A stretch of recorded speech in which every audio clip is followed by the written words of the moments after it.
Hey everyone, it's Travis, the Pagan Scholar. I'm back. I'm sorry it's been so long. Life just kept lifing all over the place, and it was really difficult to make videos the past couple weeks, but I am back, and I'm here with a review.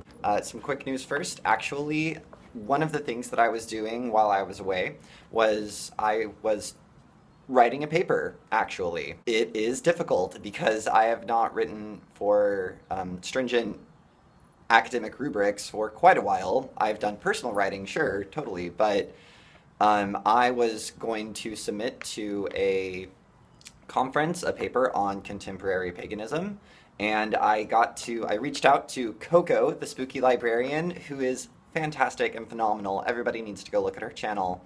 She's a brilliant lady, and I was like, could you take a look at my paper maybe? And it was great. It was fantastic work, and it's too late to submit the paper to the conference. I thought the deadline was in the future, and it is tomorrow, actually.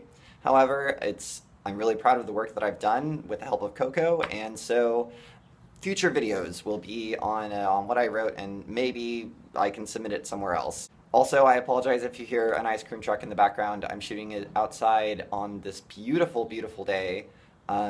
It feels like spring. Spring is just around the corner. Winter is almost over. And yeah, isn't that great? The blooms are finally coming out on the trees. The grass is, well, I don't think it ever completely died, but yeah. It was just too nice a day to pass up, so if there's background noise, sorry guys. One other thing that I did was actually Marshall and I fixed our altar, so here I'll give you a shot of that. And here is the altar. Ta-da! It's the first altar that I've had with another person, so yeah. Anyways, that is what is new, and we like it. It adds levels and dimensions, So when I was working with Coco, one of the sources that I drew upon was her hidden children.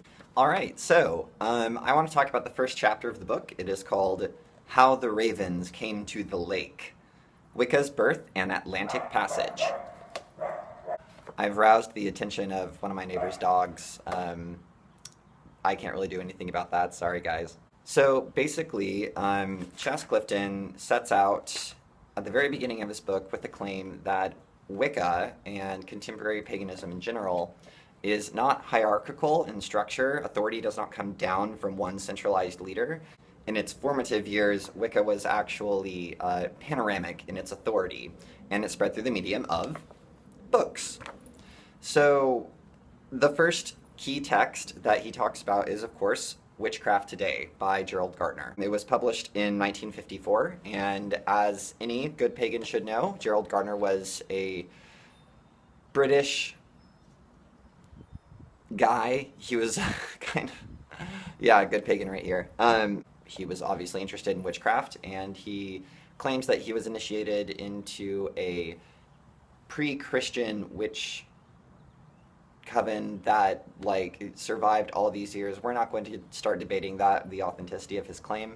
However, it wasn't published in America until, I don't know, the 60s.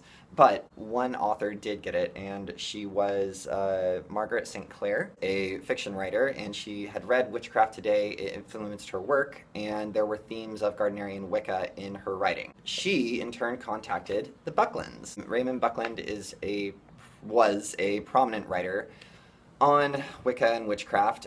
He was initiated into the Gardnerian tradition in Britain in the early 60s, and then he and his wife, Rosemary, moved to America to start the Gardnerian tradition of witchcraft in America. So St. Clair and Buckland were on opposite ends of the country, and it was through the writings of Buckland and through the writings of St. Clair that we can start to find out other people who started writing about Wicca and witchcraft and the emerging demographic that is what we have today. One important figure in this mapping out of literature that's spread across America is Joseph B. Wilson. He wanted to start a a publication, you could say, and it was called The Waxing Moon, a Witchcraft Newsletter. From this newsletter, he offered not classes, but ways to contact other people who were also seeking answers, who also wanted to discover and explore witchcraft and Wicca. From that newsletter, I mean, obviously it's not in publication anymore, but people found a way to connect and to exchange ideas. However, it is interesting to note that all of these ideas are still stemming from Gerald Gardner's witchcraft today. I mean, they're totally different now, but at the time, people were still kind of matching up in these ideas, and they all seem to come from this Gardnerian magnet, as he says in one of the subsections of the book. There were, however, others who did not, they were not Gardnerian in their practice. One of them was Robert Cochrane.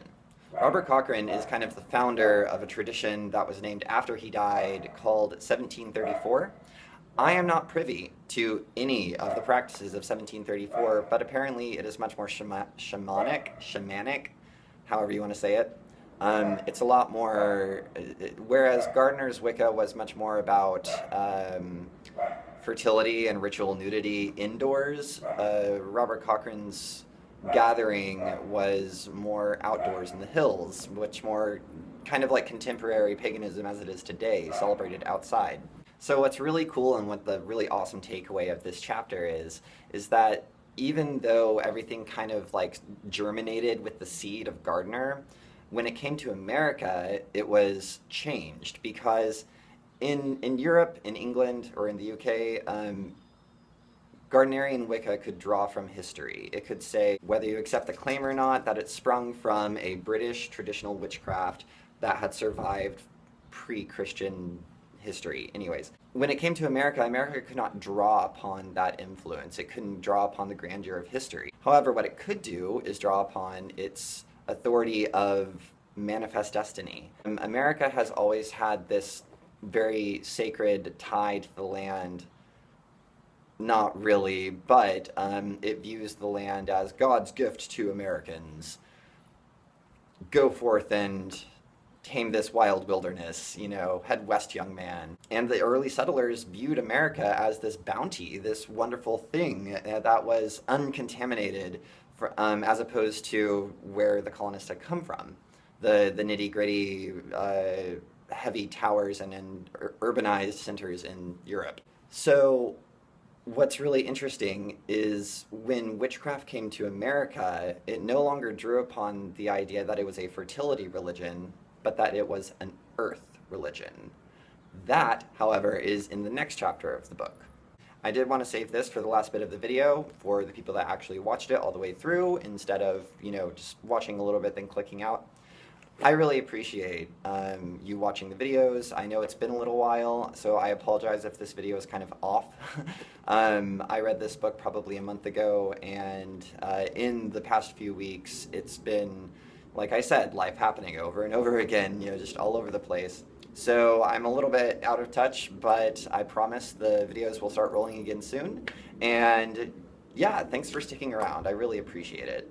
So, you know, without further ado, merry meet, merry part, and merry meet again.